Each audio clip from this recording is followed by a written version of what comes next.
What's going on, fellas? What's going on there, good people?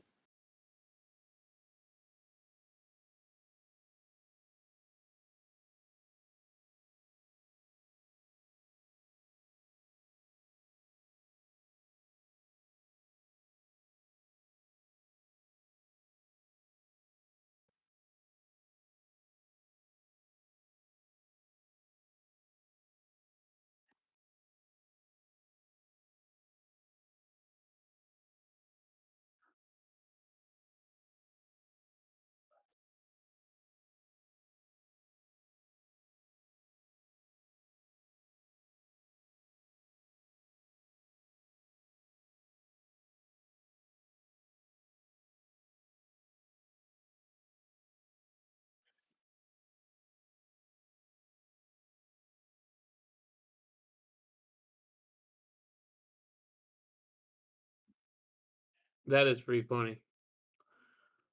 Yeah, that's karma, certainly. But to be honest with you, though, I mean, maybe his, being in a different spot would have afforded him a clearer path. But I don't think it would have changed the fact whether or not he would be NFL ready or not. Because all indications to this point is that he's not ready to come in any situation to be an NFL quarterback. So other than just name alone, and that is not going to really get you very far in today's NFL. So he's not making waves in Cleveland, and things aren't going to go well. I think for him there either. So you know that's something to be discussed as well.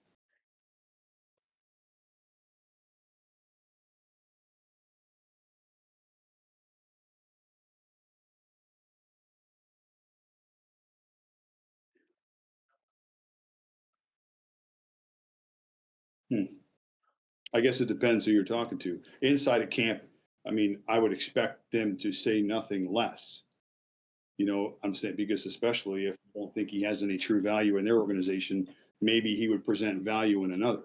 You always want to oversell whatever you have as opposed to underselling potentially to get something in return. So I don't know. Some of the pundits, like, the experts and the fantasy guys I listen to during the week, there's just not a lot of positive things going around Shador. There's always negative energy. There's situations between his dad and him, and just the negative press. And he hasn't done well for himself either, personality wise.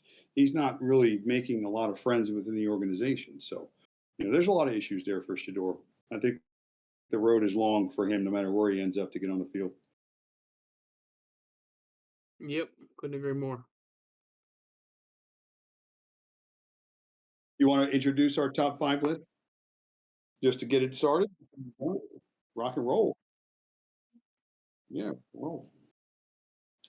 We talked about it. This is a good one too. This is kind of fun doing our top 5s, obviously, because it kind of gives us a chance to get our own, opinions and such, based upon what we think is important or not. But this week, clearly, we talked about where we were right, where we were wrong. Now, that's at least to this point. That could change. It's only a couple of weeks in the NFL, and I think the NFL really is about 4 seasons within the season.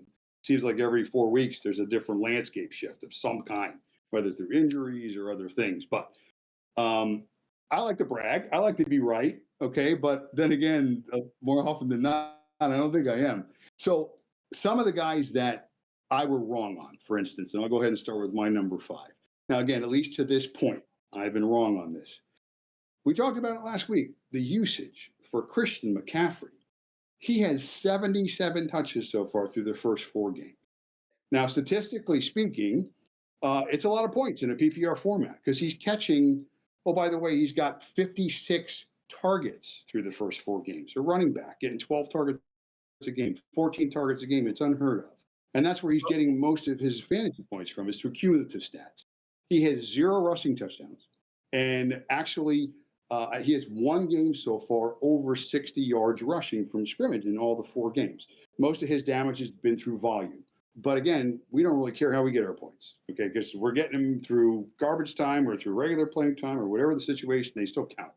So I was wrong on McCaffrey, saying I didn't think he was going to sustain. And based on the touch load right now, I'm not rooting for injury, but to this point, he's a league winner. I mean, usage, opportunities, and everything else. If you drafted him of all the running backs in that location that were being taken, right now you're looking like a champ. So he would be my number one right now, where I was wrong to this point. I was not drafting McCaffrey anywhere on the board. So,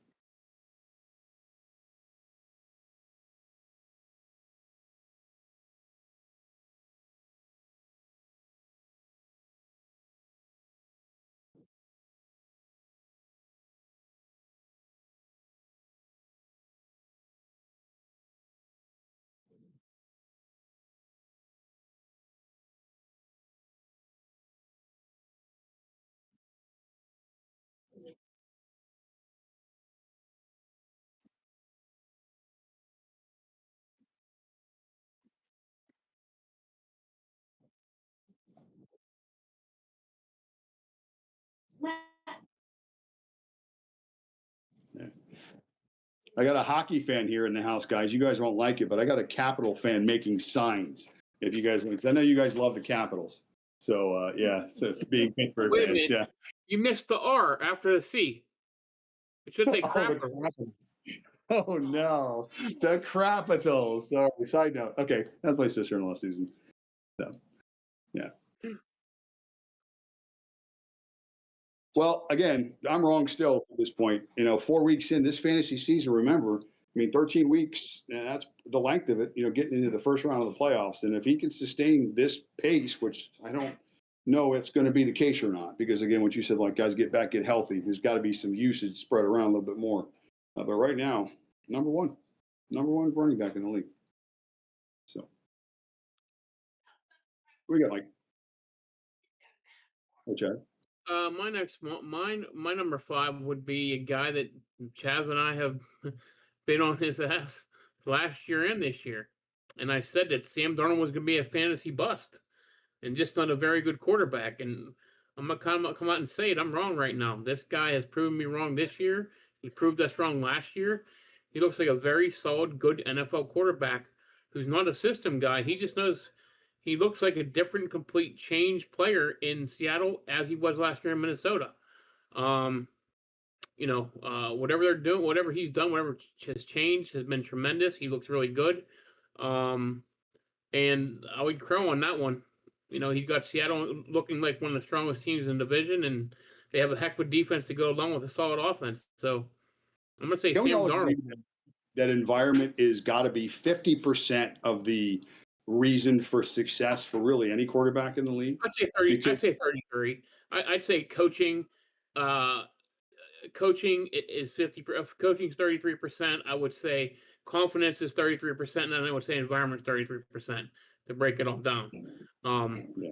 And all three have changed for him by far. But we've seen certainly, I mean, as armchair quarterbacks, lack of better terms, we can see smart guys who watch football and the analysts too, the smart guys, they can see coaching mistakes. They can see guys not being used. We talk about it on our own offensive line, guys being out of position or not being coached up or whatever the case may be.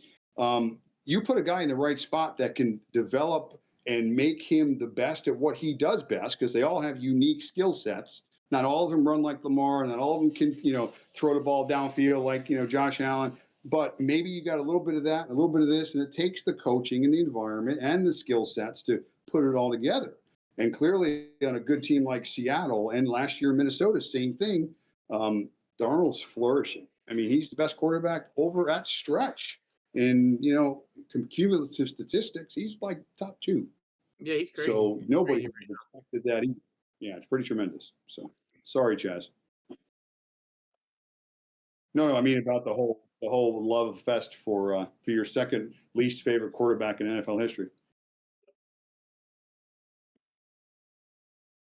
Wait, you mentioned Lamar, isn't it? Don't you love Lamar? Yeah, but you mentioned last week.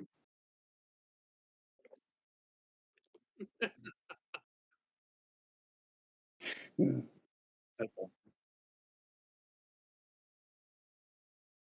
Yeah.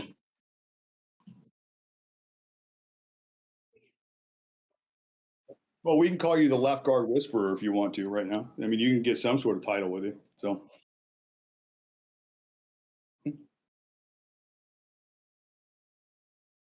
it qualifies.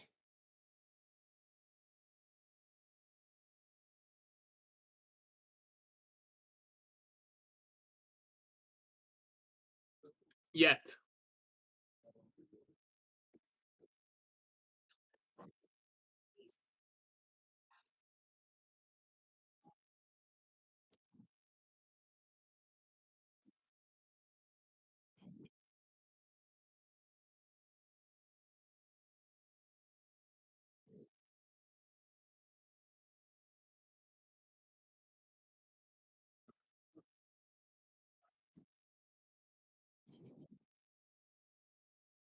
Mm. Well, 3:30 and 3 will get you that, in a Oh, one prime night time last night, spot against a pretty good defense, you know? Kendrick Bourne, 10 for a buck 42. Wow. Yeah, well, remember, they know each other, those two guys. Mhm. They come from the same place. Yeah. So,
That's crazy.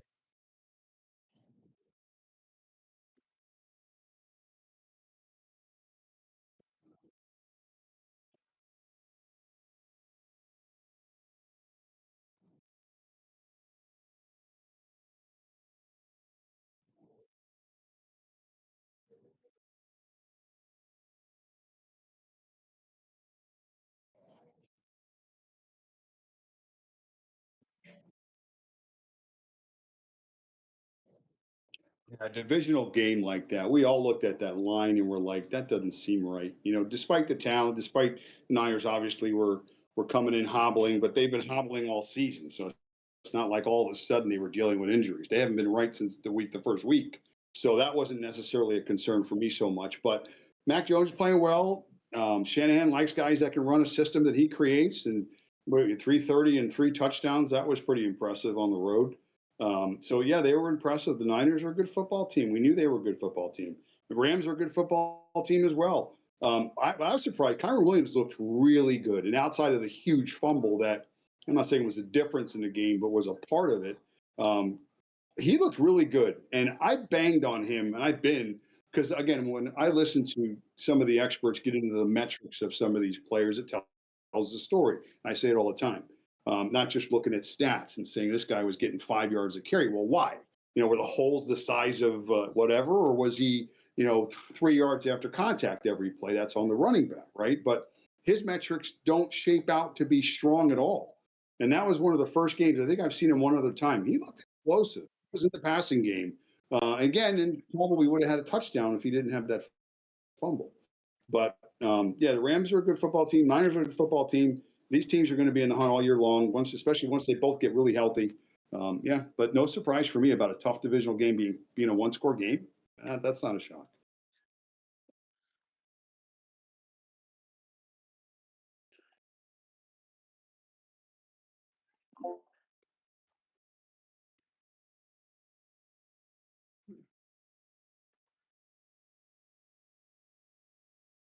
I'm shocked that they won. I mean,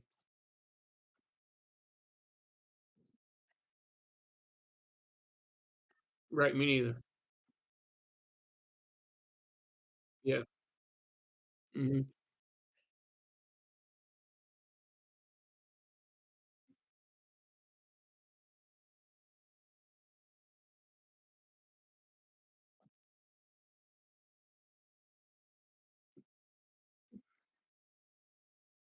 Yeah.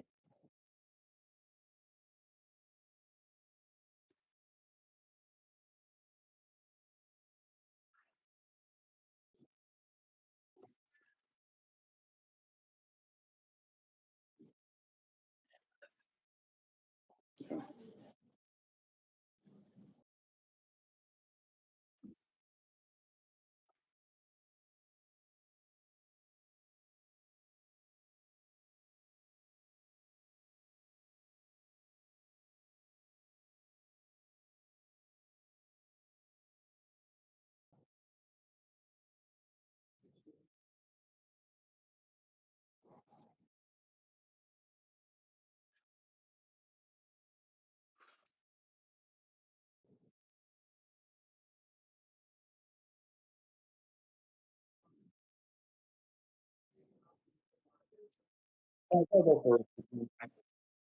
Yeah, sorry, Jazz.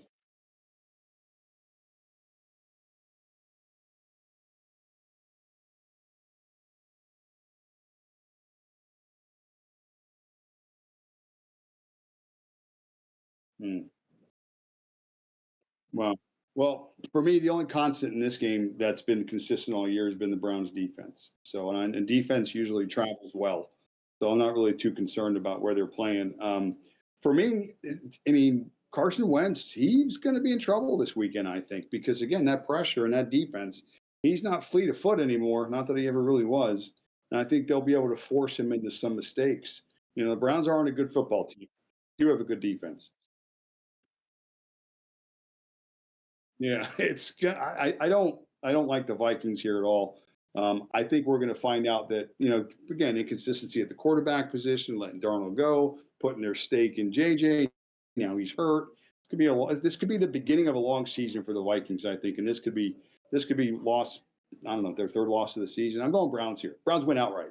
So give me the Browns ugly under in this game.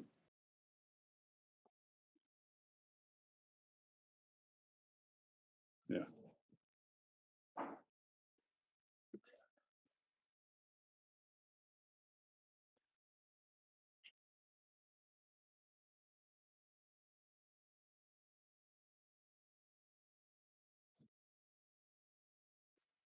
New England Patriots hitting the road, hoping to.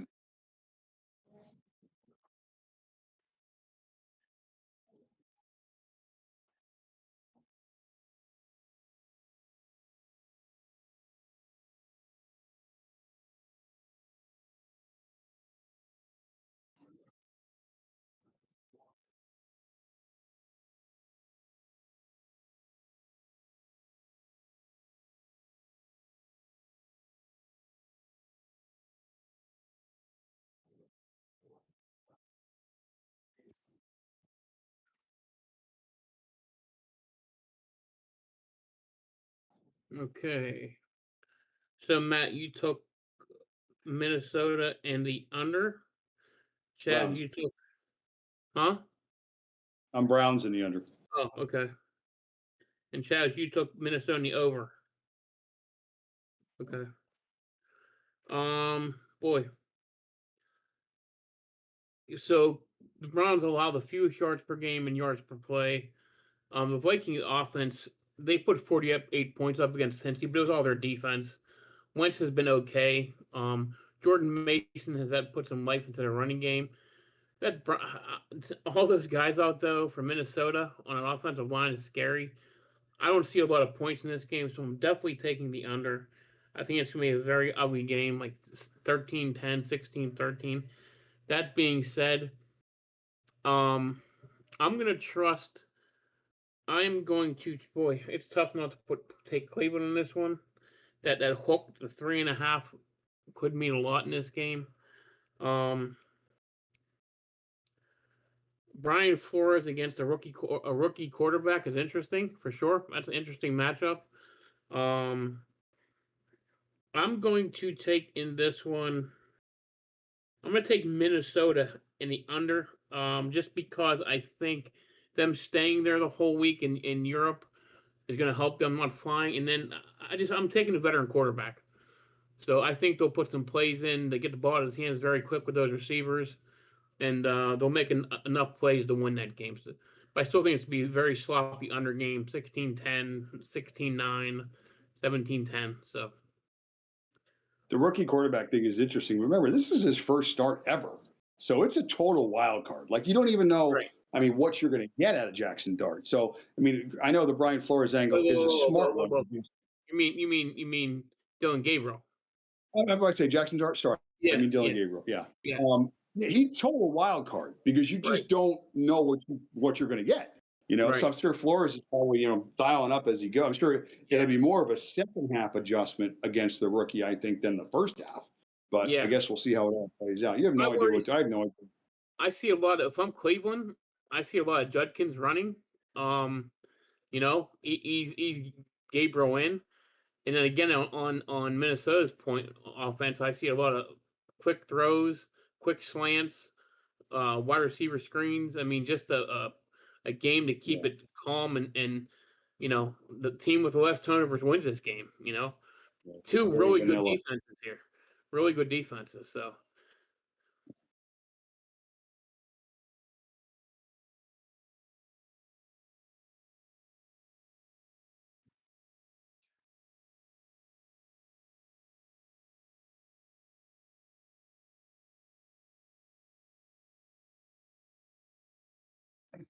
You want to go, Mike? Yeah, I'll go with this one.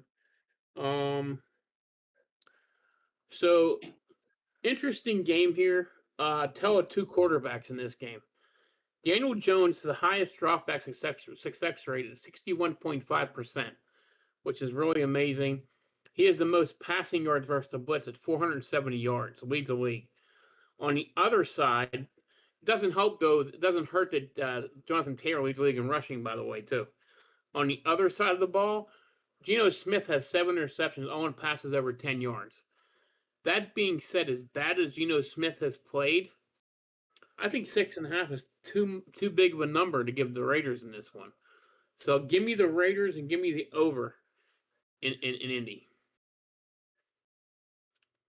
Yeah, this whole Daniel Jones thing has been, I guess, an anomaly. Nobody expected it. There's been a lot of non-expected stories so far in the NFL this year. He's clearly one of them. But listen, the Colts have a good roster, okay? Good offensive line, probably top 5 unit.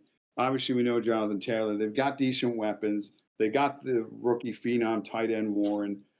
Defense is solid. Okay, so we know the Colts are a good football team.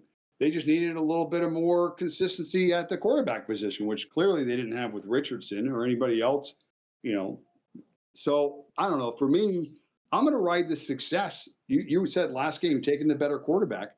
Right now, Daniel Jones is the better quarterback. So give me the home team. I do like that they finally got Genty more involved last week. That was clearly his largest output. I think you're going to see a lot more of him too. But I don't know. I just think this game stays within the number, and then the Colts maybe pull away in the end. So give me Colts. I think there are points in this game. So Colts in the over for me in this game. Lay the 6.5.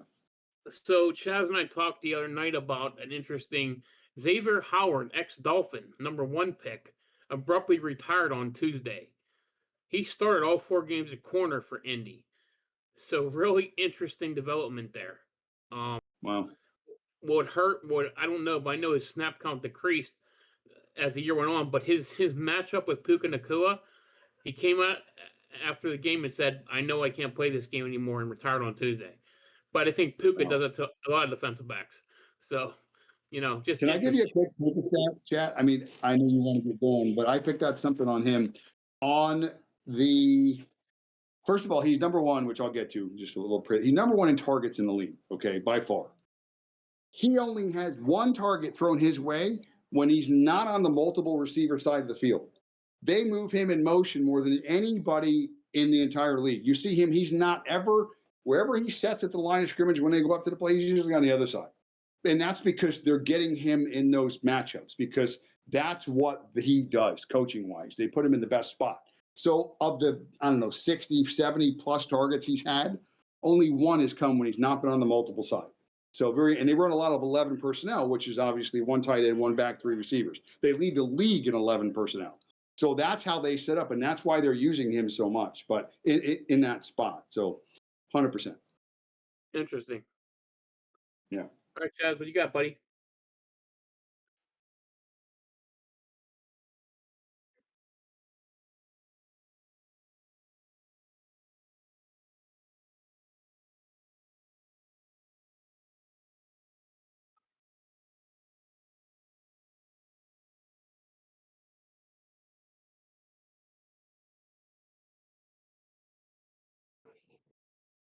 Nice. Do you mind if we segue back to the list? Because I'm on the same page here with my other incorrect statement of the year. It's up to you. Rock and roll. Back to the list. Number 4. Hey, guess what, guys? Puka Nacua. I told you don't draft him. I said Stafford's going to get hurt. He's not going to play the whole year. Who's going to throw him the ball? And oh, by the way, he's pretty smart. Stafford's played every game. He's looked very good. I just mentioned Puka's leading the league with 638 targets. He's just all over the field. yardage, catching the ball. I will say this, though, and again, maybe it will kind of regress to the means in terms of red zone targets. He only has 5 red zone targets on the team. It's Devontae Adams that's got 10 red zone targets on the team. And, Adams has always been a touchdown hawk. He's always been that guy in the red zone. He was that way in Green Bay and everywhere else he's been. But for me, that's the story. I think the fact that Stafford's healthy, the offense looks good, Puka's generating a boatload of targets, and I said don't take him. And if you listen to me, you probably don't have him, and you wish you did. So that's another spot where I was wrong coming into the season this year. Go ahead, Chaz.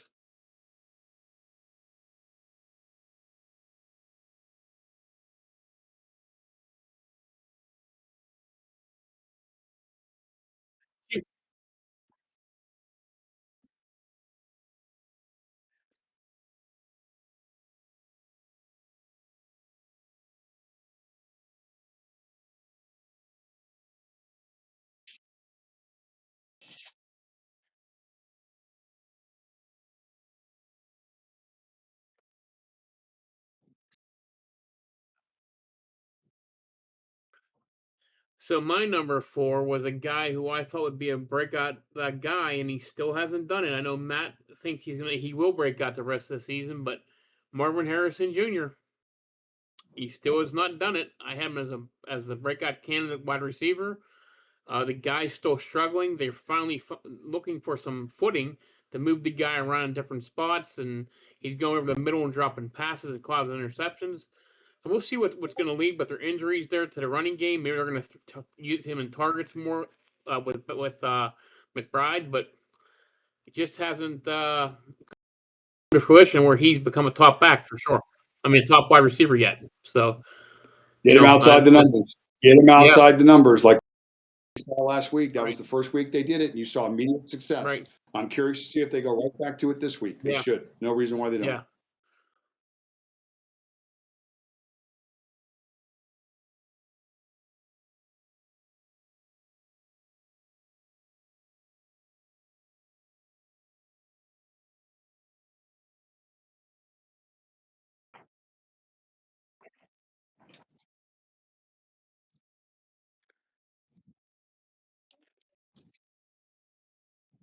Wait a minute. The Saints are favored? Yeah. 2.5. So and what's the over under?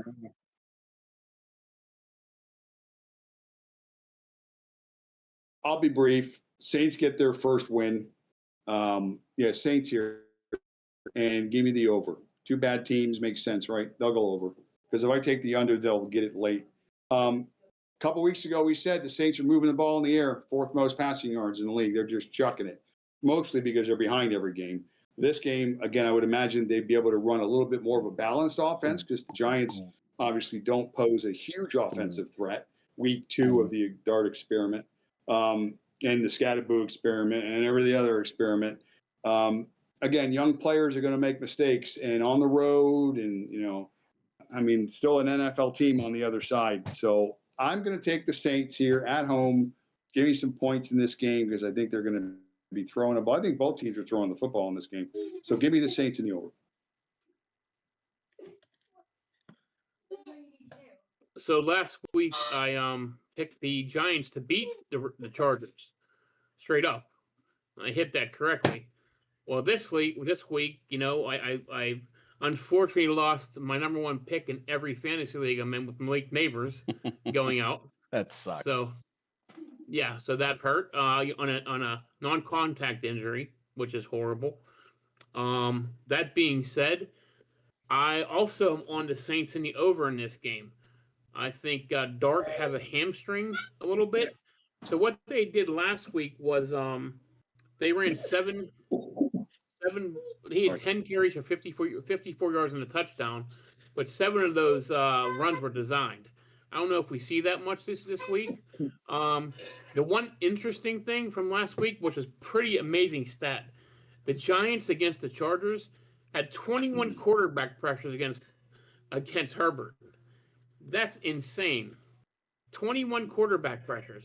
But again, during that game, the Chargers were already without their left tackle Slater, lost their right tackle Alt and a guard. So you can see why with that defensive line, how with Burns and Lawrence and Thibodeau and they're a beast team and Carter. So, but I think Rattler's going to have enough. I think it'll be a high scoring, crazy game where the Saints win. So give me the Saints in the over in this one. Like it. I'm going opposite of you guys, at least on this pick. I'm going to Giants getting points. I like Scatterboo. I like Dart.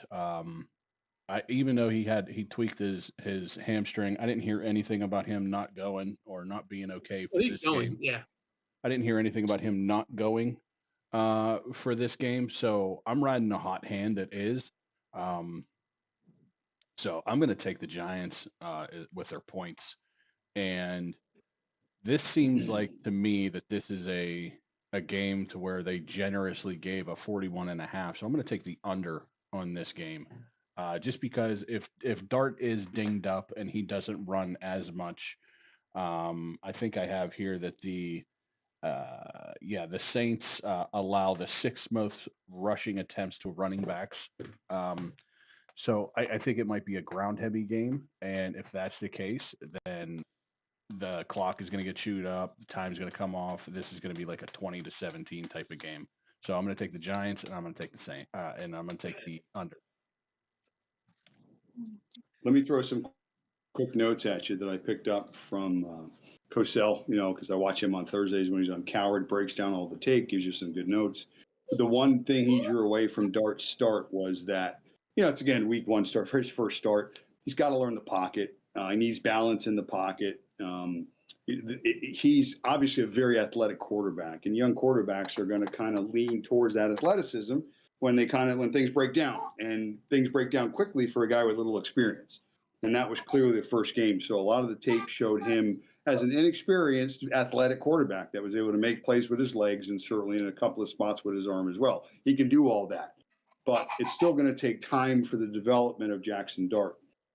I just don't think that they wanted to get him in as early as they did, but because of how bad Russell Wilson was playing and also a combination of, I think, Dable's job on the line, they've got to put something on the field that's going to give them some, representation of a winning product. And Jackson Dart gives you that best chance.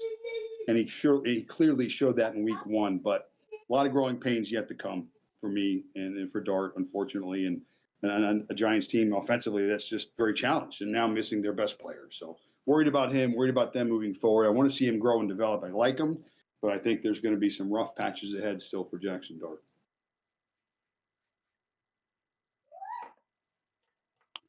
Okay.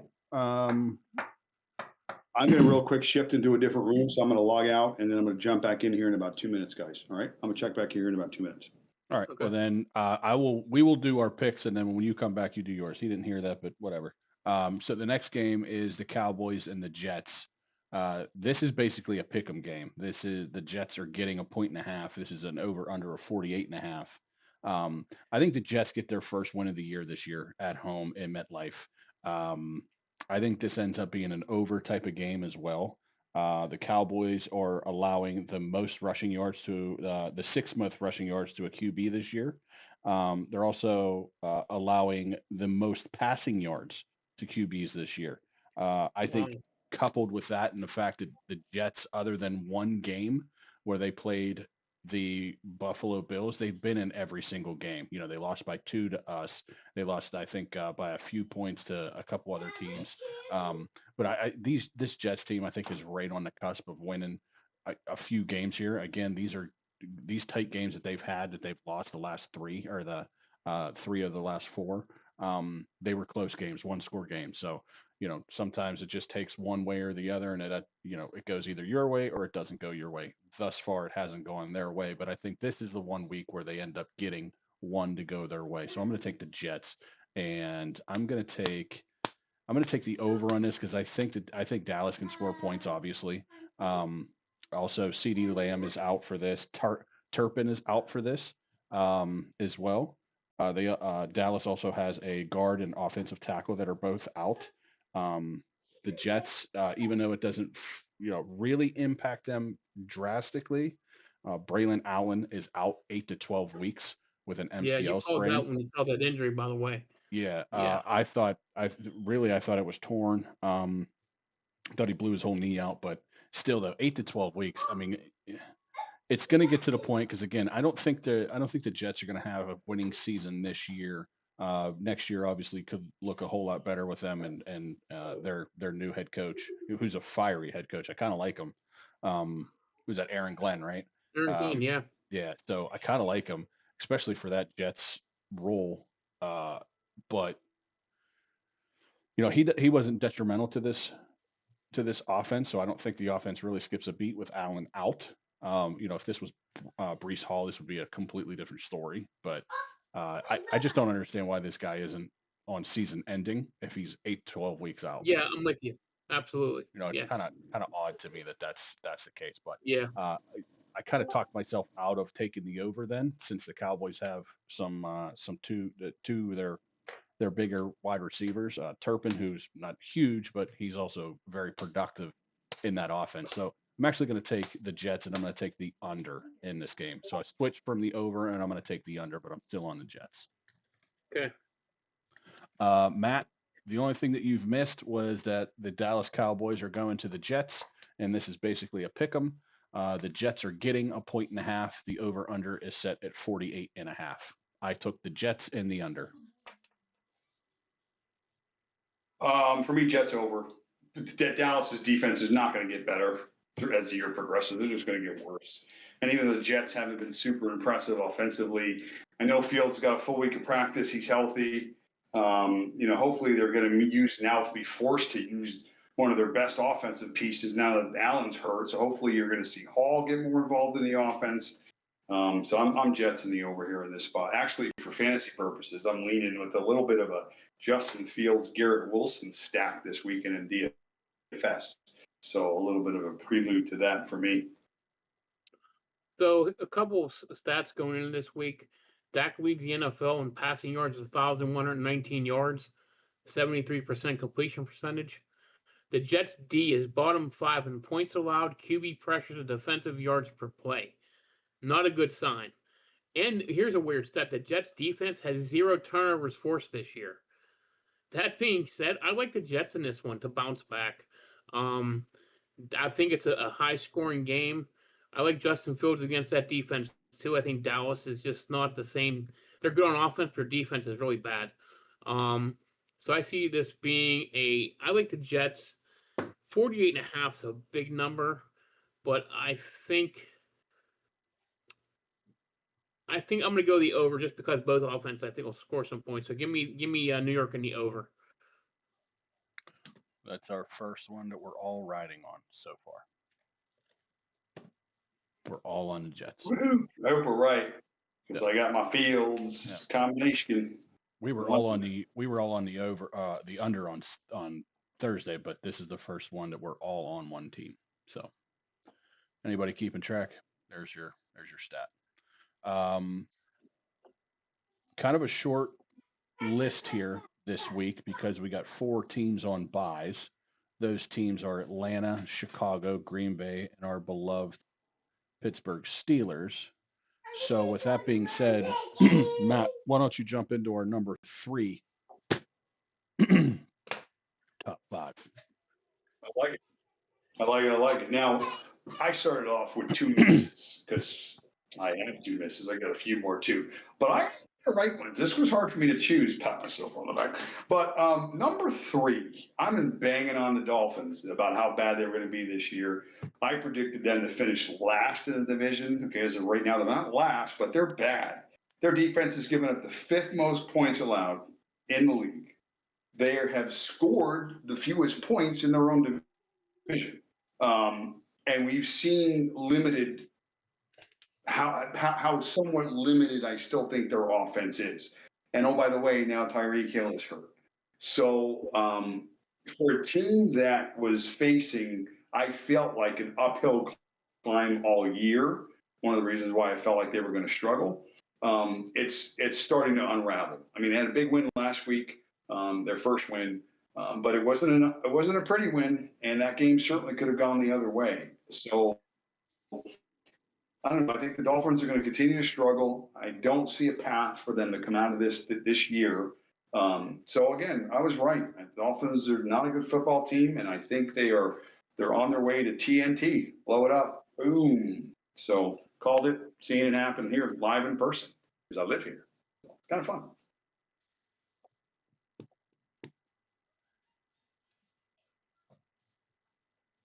All right, I'll go. My number 3 is looking promising more and more by the day, and that's the Cincinnati Bengals have a losing season this year. Obviously, did not predict what could and did happen to Joe Burrow, although you probably could predict it with his track record and the $10 an hour offensive line that they pay.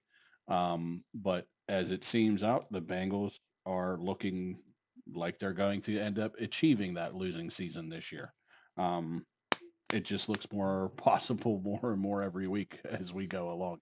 So, number 3 that I have here hasn't been confirmed yet, but it's trending upwards. So, I have one that's really bad that I remember saying, and one that's on the door, but they're both Steelers, so I'm just going to combine them both. One I was right on, but I'm not shocked by it. I don't think you guys will either. I said Jonnu Smith would have not many catches, not much usage in Pittsburgh. He only has 16 targets in 4 games. Right now he's the first tight end out there for catching. Frymouth has done nothing, but right now with the Steelers offense, looks like they're going to put Darnell Washington. He's getting the most of the snaps, 66% right now for tight ends, and they're bringing a sixth offensive lineman now. So I think that's going to continue. And the other one I had as a fantasy breakout was Caleb Johnson. I think he has 4 carries on the year. The guy with the biggest snafu since who was the other guy did it for us? The football in the end zone on special teams. I forget, years ago in the 90s. He did it again. He's been in the doghouse. He got a few carries in Ireland, but I don't see the guys seeing the field a lot this year. So, his only breakout. I think he had that game too. So yeah, some of that retina, because that's the only breakout he's been dealing with so far, unfortunately. Not good. Yeah. So let's go into probably one of the bigger games for this weekend, and that is the Denver Broncos heading into Philly to face the Eagles, and the Broncos are going to get 4.5, and the over/under is set at 43.5. Wow. Yes. Wow. Yeah. Big wow. Here's my Knicks notes.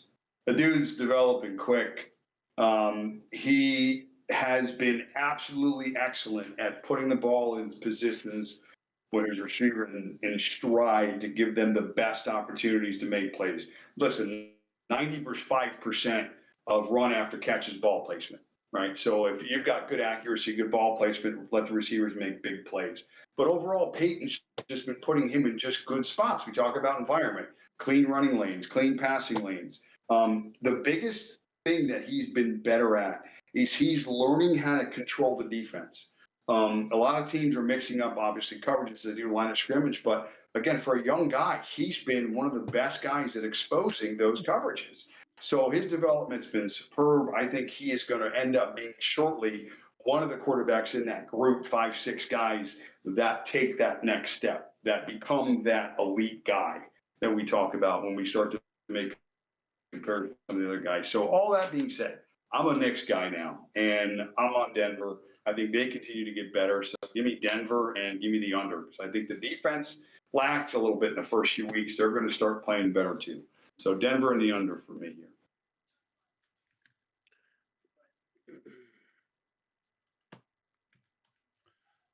The Denver Broncos allow the 9th most receiving yards to running backs, and it just so happens that Philadelphia has one of the best ones in the league. I think this is still a tight game, but I think it's more than a 3-point game, and it's at home. So I'm going to take the Eagles, lay the points, and I'm going to take the over because I think 43.5, even though the Broncos lead the league in sacks, I don't think they're going to get a chance to, and they're going to dump it to the running back, and he's going to make plays. So I'm going to take the Eagles, and I'm going to take the over. So the Broncos have the best pressure rate in the NFL at 48.1%. Interesting. The Eagles haven't had a 300-yard offense the last 3 weeks, which is weird. And Saquon Barkley, me and Chaz talked about this the other night, has started very, very slow. That being said, I'm not a Knicks fan like you, Matt. 7 touchdowns, 4 picks. He has progressed, but he struggled also. They're 2-2 for a reason. But that 4.5 is a big number for me with 2 good defenses. So I'm with you, man. I'm taking Denver in the under in a very close game. I see us winning the 43.5. It's a 43-point game. I think the Eagles win, but I think it's 23-20, one way or the other. So give me Denver in the under also. I have Knicks in fantasy, by the way. He's putting up good numbers for me. I just thought he would progress a little more. So some of his interceptions have been bad. So. Yeah, well, what I think is going to happen for Knicks, and I heard this as well, is that they're going to use a little more of the RPO to allow him to run just a little bit more, give him some options on the ground, because that's a part of his game as well. You mentioned Barkley and the Eagles' offensive line. They have not been playing well at all. One of the stats I brought out last week, and it's the same, is, Barkley last year was 4 yards before contact. This year he's 2.5. So the offensive line is not playing the same. And if the Eagles aren't running the ball effectively, or as well as they can, it puts pressure on an offense that clearly we see is in a little bit of disarray in the passing game. I mean, we're getting the benefit of the doubt because they had one good half of football where A.J. Brown got all the balls. But last week on 8 or 9 targets, what do you have, 1 catch? So there's a bit of a disconnect right now there from that Philly passing game as well. Not confident. That's why I was leaning the way I did. So interesting to see if the Eagles can run the ball against a Denver defense that I think is going to continue to get better. Sounds good. And then our next one is a pick'em game, Miami Dolphins and the Carolina Panthers. The Dolphins are going to give 1.5, and the over-under is set at 44.5. I think if we pick this right, we should get extra credit. Because who the hell expects anything from either of these two teams? I mean, really, Carolina goes out and planks Atlanta, and then goes out the next week and shits the bed again. I mean, it's like you don't even know what to expect with these two teams being as bad as they are. I'll go. How about who cares and the under in this game? Give me Carolina, I guess, just because I'm going to continue to bang on the Dolphins. So Carolina and the under in this game for me. I'm going to take the Dolphins, and the only reason why I'm doing that is because Hubbard is out for Carolina. So I'm going to take the Dolphins, and I'm going to take the under. A little bit about this game. Teams passer rating against Miami is 121.5. They're also giving up more than 5 yards per carry. Carolina is not much better, giving up 4.9 yards per carry. I just see that both teams can't stop each other. It's going to be a crazy game, high scoring. I like Carolina this one because they're at home. I think that McMillan has a big game against that porous Dolphins defense. And Dolphins losing Hill, I think that's just going to hurt them a little bit, actually a lot. I think Washington, the next man up, as a wide receiver for them. Don't expect Waller to get two touchdowns again back-to-back weeks. I'd be shocked if that happens. He's good. Local talk down here. This is what they're saying about Waller. They're saying that he's going to be highly involved this week in the offense. I'm sure he is. Now, what does that mean? I don't know. It's be 8 targets, 6 targets, 10 targets. That's a lot for a tight end, but we'll see. 8, honestly. I'd be shocked if it wasn't at least 8. But give me Carolina in a high-scoring game in the over in this one for myself. Take it to the bank. Are you interested in Waddle at all? What's that? Are you interested in Waddle at all in DFS? You think he could have a coming out party this week? I think in this game, I think everyone's good at playing offensively. Matter of fact, at $4,700, you get Bryce Young in this game. I'm taking him to the bank. Yeah.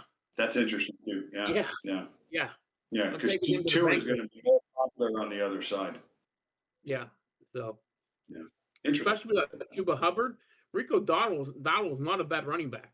He can get some running yards for them to keep Bryce Young upright. So. There's 3 or 4 cheapies this week from the running back position. Dowdle is one of them. Obviously there's some injuries, so yeah, a couple of guys are in some pretty good spots.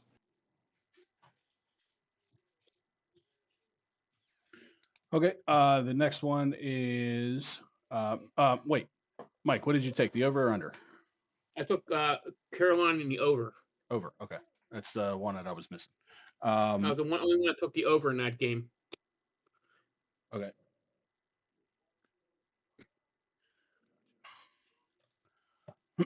All right, the next one, surprisingly, is another pick'em. The Houston Texans are giving a 1.5 to the beat up, ravaged Baltimore Ravens, and the over under. They're giving a 1.5. They're giving a 1.5, and get this: the over under is set at 40.5. 40. Oh. Yeah. So the Cooper Rush led Baltimore Ravens is what you're telling me. That's what I'm telling you. It could have been, the Shedeur Sanders led Baltimore Ravens, but he didn't want that smoke. So let me just tell you real quick. Baltimore ranks. This is Matt. This is one of the most interesting stats that I saw, and this was the stat that me and you had talked about briefly. And I said I'll just wait to get your honest reaction out of it. Baltimore ranks last in the NFL in giving the running back the ball on first and second down. However, they are second in the league in yards per carry. All right. So let me digest that. Statistically speaking, that's an anomaly, correct? Yeah, that'd be probably correct. Yes. Yeah. I don't know. Let's go devil's advocate. 4 weeks, small sample size. Maybe there'll be some self-correction there in some kind of way. I lean more towards the fact that their defense is bad. So I'm on any side that's going to give me statistical data that's going to show them as not being very good. How it all shakes out in the very end. So, and again, with no quarterback now and having the pressure of how are they going to stay on the field? Are they going to be able to run the ball? Is Henry going to get 30 carries? I mean, what are they going to do? It's going to put a lot of pressure on their defense. I mean, obviously, and I don't think they can handle it. So, I don't know. This is going to be this could be, again, one of these teams that we all penciled in. I had them going to the Super Bowl, but their road is getting very bumpy really quick, and it's going to be tough to overcome that in that spot right there. But that being said, man, what's the line again? They're getting points, right? Baltimore is getting a 1.5. Yeah. You know what, though? F it. I'm on Houston. Their offense has been so bad. If they're ever going to be in a get-right spot, it's going to be against the Ravens. Maybe Nico Collins is a play. I actually had him in my DFS lineup and took him out. Give me Houston and the under in this spot here.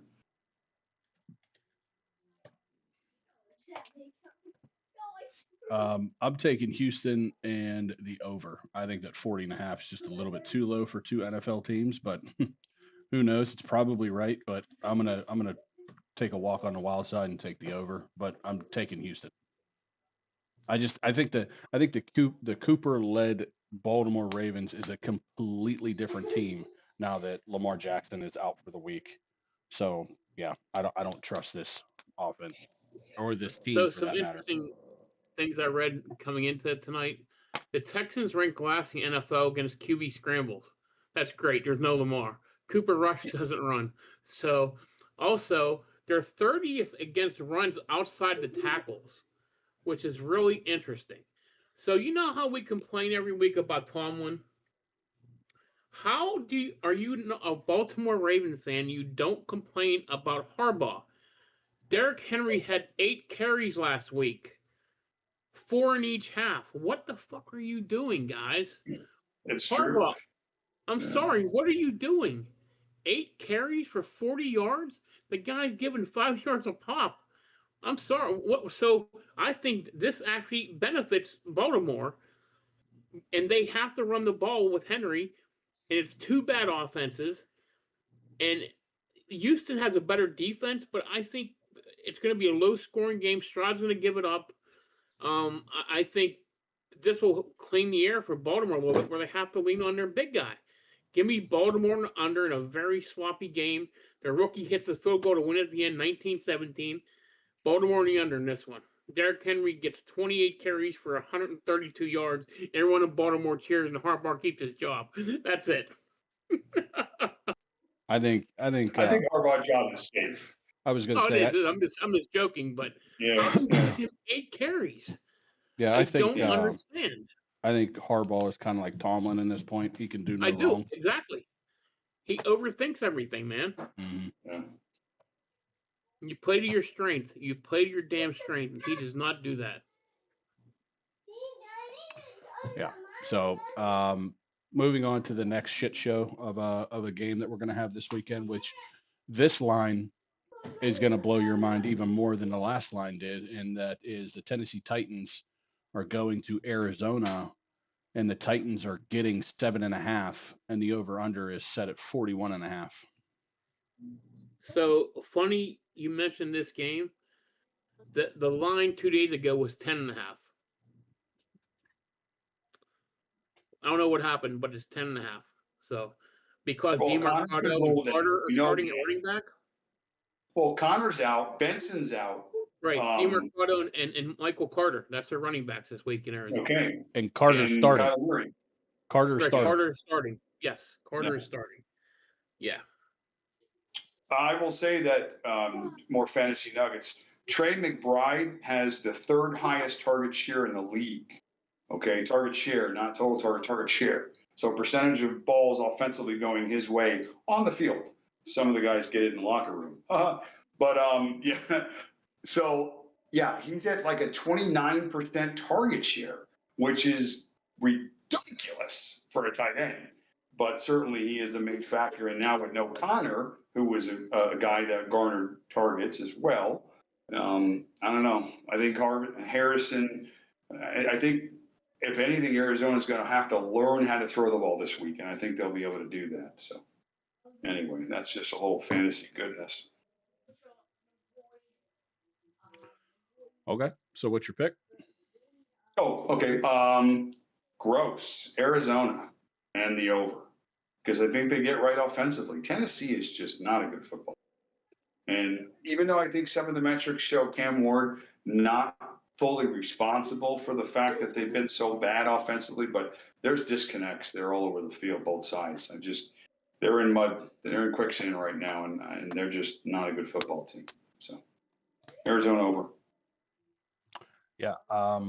I don't like this game. I don't really care if I win it or lose it. So I'm going to take Tennessee getting their first win, and I'm going to take the under. Ooh, win outright? You mean win outright? I do, because I think Kyler Murray's a bum, and I think that Arizona flounders at least once or twice throughout the year. He's notorious for doing it. I think this is one of those games where you should think that they expect to win this game, and I can see this game go in the opposite direction. I can see Tennessee winning this game outright. Yeah, he's also not very tall. This is one of the games that I've circled. I'm with you, Chaz. I think Bill Callahan's coaching for his job in this game, honestly. Give me Tennessee. Give me a lot of Tony Pollard this week running the football, taking the pressure off the young kid. And Kyler Murray has to win this game because I don't think there's going to be a running game in Arizona. And I don't like his chances. Matter of fact, give me the Titans for a defensive score this week in this game. And give me Tennessee in the under in this one. Tennessee in the under. Riding with me on this one. I'm on island. All right, so let's get into a little bit more of a better game to watch, and that's Tampa Bay and Seattle. The Buccaneers are going to go up to Seattle and play the 12th man, and they're going to get 3.5 points, and the over/under is set at 44.5. Not enough for me. Tampa's been winning a lot of close games. They've been on Superman's back there. A few of those games, he's looked really good in spots. Just jump on my back, guys. I got it. But Seattle's got a plus 44 point differential this year. They are probably one of the most complete teams that really nobody's talking about. And especially if you love Sam Darnold the way I do, and you don't like him the way some do. Yeah, they're a forgotten team out there on the West Coast. I think Seattle wins this game. I think it's another statement game, actually, like the rest of their games have been. they're just so balanced. Their defense is really good. And I think there's still some injuries, if I'm not mistaken, on Tampa Bay side offensive line. They're not coming in healthy again. Bad mix. West Coast, 12th man, you called it. Seattle in the under. I think Tampa's going to have a hard time scoring. Also, no Bucky Irving as well this week. So a lot of injuries on that side. Too many. Seattle under. So I'm with you in this one. I'm going Seattle in the under, Matt. When Mike Evans does not start, they're 0-6 in their last 6 games with him as not starting, which is interesting. No Bucky Irving. To me, that Rashad White and Sean Tucker are not Bucky Irving. I like Seattle's defense. Listen, I love Baker, but I just think with those weapons missing, Godwin's not the same. Igbuka's a stud, though. Ibuka is an absolute monster. But give me the Seahawks at home and the under. Again, the left coast teams going out west, I don't like ever. So I'm going to stick on that track. Give me Seattle on the under in this one. Boy, I wanted to take Tampa Bay too because I hate Sam Darnold. The hell with it. I'm going to take Tampa Bay, and I'm going to take the over because nobody else is on it. And again, a win for us, Matt, and the over-unders. So and this episode is brought to you by Sports Dummies. At least I got one win this week in this game. I'm happy about that. It's actually smart, Chad. It's just the opposite of what we picked because one of us is going to win. So yeah, perfect sense. I mean, so, right. Yeah. It is what it is. I like Baker. I like the fact that he's a gunslinger. Yeah, he doesn't have Mike Evans, and yeah, he doesn't have a great record without him, but he's going to have Mbuka. He's going to have Godwin. Rashad White, not Bucky Irvin, you're right, but I don't know. I think they pull this one through, and with them getting a hook, I like that. So I'm on the Buccaneers, but I'm going to take the over in this 44.5. I don't know. I kind of just see it as just again, this is sling fest. He's just going to sling the ball all over the place, and before you know it, they're going to have 28 points, and you're going to be like, where the hell did that come from? So a little interesting info about this game. Sam Darnold versus Baker Mayfield. The first time since at least 1950 with 2 quarterbacks under 30 that have started for at least 4 different teams. Very interesting statistic there. That's and also, yeah, Seattle's second fewest points per game, 16.8, and they have the third fewest yards per play at 4.5. Their defense is bringing it. We'll catch up from last game. Tennessee and the Cardinals, the only 2 teams in the league who haven't had a 300-yard game at all this year. Each team. Pretty interesting. That continue this week. So, yeah. Yeah. All right, so let's jump back into the top 5 and hit our number 2.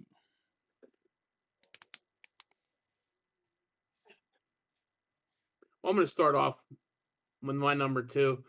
My number 2, I'm not ready to pat myself on the back with this one, but they're in tied for the lead in their division. I said Jacksonville could win the South. They're 3-1. They're right with Indianapolis, so I'm pretty happy about that. I'm shocked they went to San Francisco and won that game, but they're doing it with the second best defense right now in the league. What stat did I write down on that one? It's a crazy stat, which I didn't think about for Jacksonville of all teams. You don't think of Jacksonville as a defensive team. And I don't know where I put it. Look, I'm going to ask you a question real quick. The Jacksonville goes into San Fran and beats them. Right. San Fran goes into the Rams and beats them.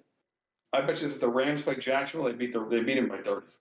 It's just none of it makes any sense. Right. That's how the NFL is. I mean, it's just total insurrection when it comes to trying to figure out what the hell actually is going to happen. Right. So, did I buy you enough time? No, I didn't find it. I don't care. I'm not worried about it. That's okay. But I do like what you said, and I appreciate your honesty. But no, Jacksonville is a good football team. They're playing well. So I'll go because I love being right. I said buy anything Dallas offense, and it was pretty simple for me. It was because the defense was so bad, and I had faith in some of these players who are good offensive players. Now, I was high on end pieces, in particular Jake Ferguson. I have him in the one league that I have down here in my home league that we have to draft the tight end. And I was focused on him in my best balls, in my DK best balls. But he's leading the league in targets this year for tight end. And that was before CeeDee Lamb got hurt. Now that they're missing CeeDee Lamb, I can't imagine that his target share is going to go down. So anything Dallas right now offensively. Pickens jumped in a big role last week. So Dak, you said, as well as he's been playing all year. I was right on anything Dallas. So in terms of offense, and I don't see why that's not going to continue. Bad defense, a few players catching the football. Give me any of those players. Ferguson is one of them. So currently this year, God, he was sitting at, I think, 45 targets for a tight end through the first 4 games. Wow. I mean, that's a huge number. So, and also red zone opportunities as well. He's second on the team red zone targets. So yeah, give me some Jake Ferguson the rest of the way. Dude's a stud. Him and Tucker Kraft, my 2 favorite tight ends in the league, because those guys can ball. So very athletic, hybrid tight ends almost that can go out and get the ball. So you just like tight ends in general. Hey, let's go easy here, buddy. Don't out me so quick. We got another hour on this Discord channel.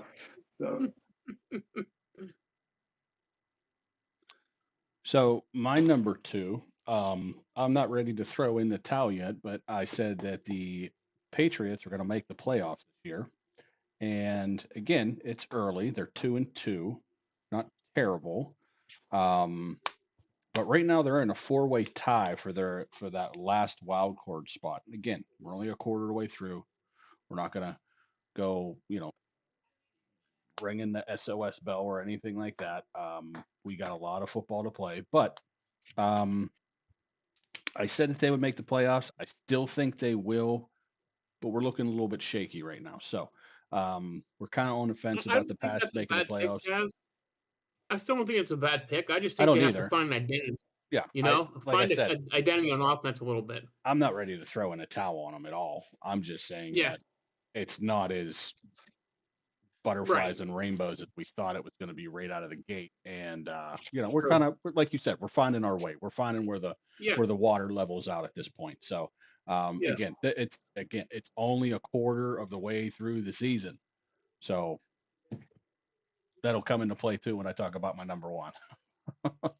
Which I know who it is.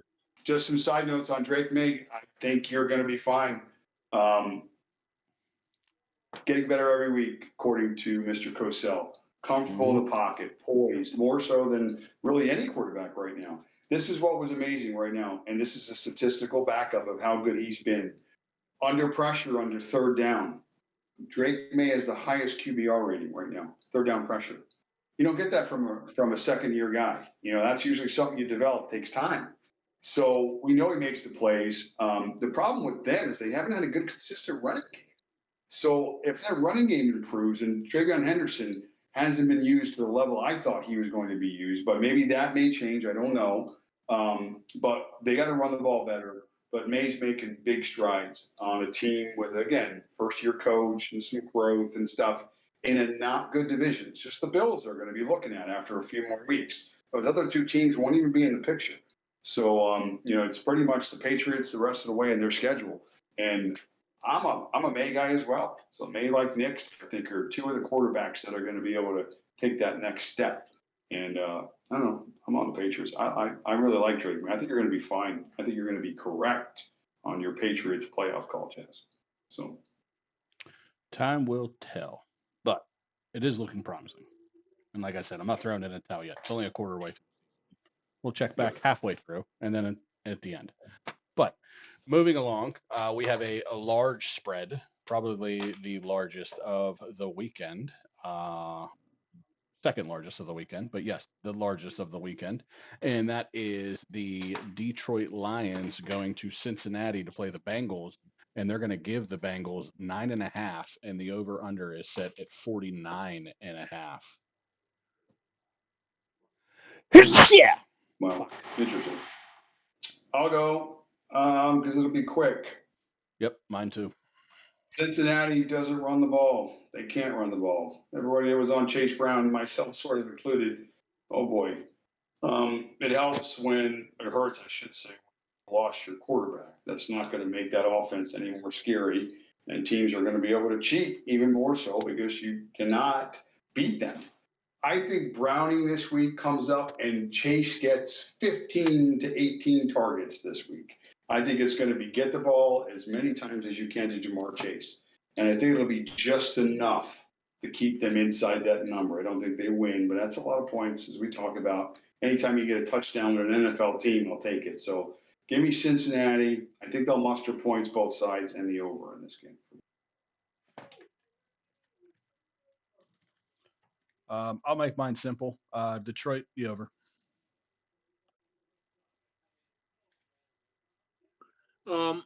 Few things about this game. I shouldn't really have to say much. Cincy's 30th in total defense. They're dead last in total offense. not a good mixture. The Lions average 34.3 points per game. They lead the league's number one sack percentage, 10% sack rate. That's insane. Wow. Yeah, so Jake Browning will be running for his life. Cincy is averaging 14.3 points per game, which is 31st in the league. And Detroit's a plus 13.3, which is number one in the league. That all adds up to a Detroit over, and this to me a blowout in this one. So if Browning can't throw, Chase Brown right now can't run. That offensive line, plus they have Henderson might not play this week. Stewart might not play. So they're just looking for, there's no hope in Cincinnati right now. They could be on their way to number one overall. They're really bad. So unless the Lions just try to meld this one in, I think they get going to Cincinnati and just blow them out. So give me Detroit in the over. Defensive score, Detroit. You can put me in the book. Thank you, Mike. Mm-hmm. Yeah, Browning's going to turn it over a few times. That You I do scored, believe. you had one last week. Yeah. I know. It's crazy. Yeah. Okay. We're on. We may be 100% collectively with the defensive scores. By the way, We've had at least one each week. Yeah, that's pretty remarkable. I think last week you both had one. That's remarkable. Either because last I week don't or 2 think. weeks ago. Yeah, the odds usually on defensive scores in games are like 6, 7, 8 to 1. And we're hitting it every week between the three of us. One at least. That's crazy. Yeah. So Yeah. interesting. Let's keep that going. Yeah. Let's try to. The next game, which could be shaping up to be a pretty good game. The Washington Commanders are getting 2.5 when they go to the Chargers, and the over/under is set at 46.5. Samuels and Deebo Samuel and Jaden Daniels are in. They are playing. I'll go. I was right last week for one of my prop bets on Omarion Hampton. 2.5 was the prop bet he had. Targets. Oh, Chad, by the way, nice, brother. Yes. Yeah. Last night. Oh, Yes. Tongue's first time touchdown. Yeah, that was a good call too. So I was on Hampton last week. 2.5 catches, juice way to the over. Too many with his 7 targets. I think he had. I'll say it again. The Chargers right now, and that's gonna hopefully we get back to my list.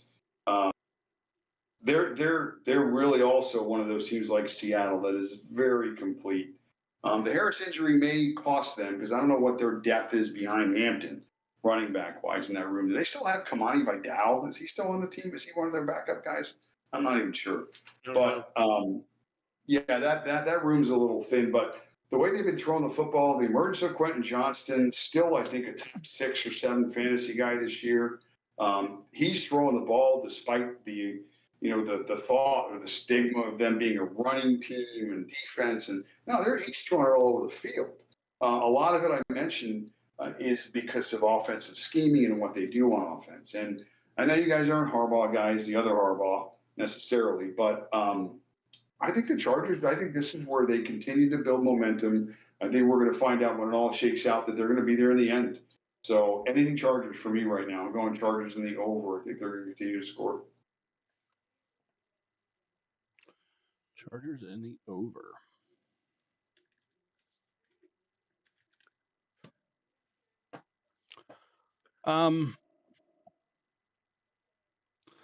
I love the Chargers. I still like the Chargers.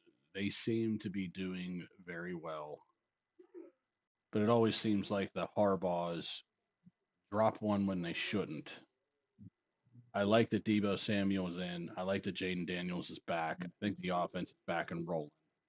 In fact, they're getting 2.5 on the road. I'm going to take the Commanders, but I'm going to take the under in this game. I'm with you 100% on this one, Chaz. Daniels is back. Scary Terry is out for the Commanders. The Chargers defense is top 5 in scoring, total yards per game, and pass defense. That being said, Washington defense pressure rate is 45.4%, which is insane. They're going against Justin Herbert, who is pressured. Get this, guys. Before last week, before Altwood got hurt, he's been pressured on 42% of his passes, the 5th highest in the NFL. Now you're without both starting tackles and Slater and Alt, plus a guards out. So against the blitz, when he's 21 for 55 for 286 with 2 touchdowns and 2 picks and a 52.5 passer rating. I don't like the matchup against Dan Quinn's defense. They bring the heat. Give me the Commanders in the under this one. I think this is ugly. I think Daniels just does enough to get it done. I think the Chargers without both tackles, they might be going a little streak the other way, in the opposite direction right now, because both starting tackles and Quentin Johnson's good with those deep passes, but Brad McConkey hasn't showed up yet. Keenan Allen hasn't. It's going to have to be you would think short passes right now. And Marion Hampton had a fantastic week last week, so I could see him getting darts out of the backfield just to slow down that pass rush. But I just don't think it's going to be enough this week against Washington. Washington giving up the 4th most receiving yards to running backs. So I can see that happening this week. Yeah. They used Hampton last week. I think they're going to have to use him again, get him in space. Similar like they're doing McCaffrey. But just McCaffrey's blows my mind. He has 50 red zone targets. Hold on a second. That's a 5 and a 0. Well, yeah, but remember that's touches and targets. That's crazy. Yeah. He has 0 rushing touchdowns in those 50 red zone targets. He's averaging 3.3 yards. I mean, he's averaging 3.3 yards. It's insane. Yeah. So if you regress the targets, which is what we talk about, because again, the workload is insane and they have injuries that you would assume we're going to get back at some point to help alleviate that pressure. If his efficiency isn't good and you reduce the amount of volume, then where do those numbers go? They plummet, then you become dependent upon the touchdown, which isn't there. So again, I was going through my notes and I just wanted to get that McCaffrey note out there, but unrelated. Should have done it before. Here's the worry for me. I don't know about you guys if I'm McCaffrey, if you have him in fantasy or a 49er fan. Shouldn't you be giving Robinson the ball a little bit more? Why'd you bring him over? Right, this early in the season? Like, I don't know. Didn't they give up a 4th round pick for him or something like that? Yeah. What are they doing then? How are they not? Are they just waiting it? They putting him over here for an insurance policy? Or are they going to? Yeah, I mean, they're just, man, it's so McCaffrey centric. But anyway. Okay. Big Sunday night game for the New England Patriots, who are going to get 7.5, and they're going to go against the Buffalo Bills, and that over-under is set at a whopping 49.5. Wow. That's a big number. Yeah. Wow. The same over-under that was in Detroit and Cincy. Fortunately, we're still early enough seasonally where weather is not a factor. And this weekend I looked ahead in most of the games, and we're pretty much in the clear. Wind really is the only major contributing factor for weather. That's the first most negative factor is wind. It's not even rain. Rain actually helps the offense. The offense knows where they're going.